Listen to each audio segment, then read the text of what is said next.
هل هيتم تخفيض الجنيه خلال الفترات القادمة؟ ومين قال لك انه ما اتخفضش؟ رسمي بتكلم. ما بقاش في جنيه رسمي، بقى التعامل جوه البنوك بالسعر اللي موجود بره البنك، ما بقاش في تعامل ب 31 خالص 38. ولا 38، وقد تفزعي اذا قلت لك ولا حتى 54. البعض في بيقول صفقات ان بيتم الشركات تدويلها بتم 67 او في بعض الصفقات 75 عفوا. 75. في بعض الصفقات لاحتياجات ضروريه لاحتياجات المواطن المصري بيتم تدبيرها باي سعر باي سعر. التعويم هيكون، هكرر تاني، التعويم بدون اي ضوابط هو نوع من انواع الجرائم الاقتصاديه شديده الوطأه على الوضع الاقتصادي اللي موجودين فيه. يا فندم البلد دي محتاجه تثبت سعر الصرف لمده 10 سنين.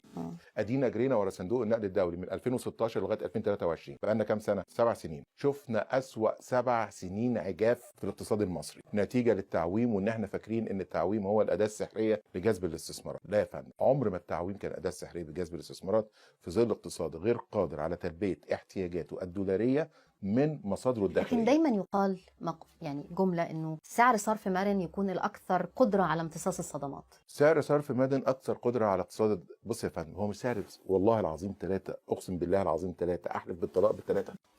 هو مش سعر صرف مرن، هو اقتصاد مرن. الاقتصاد المرن هو اللي بيخلق سعر صرف مرن. لكن واحد عنده تيبس في كل عضلاته وتقولي له عايزك تبقى مرن؟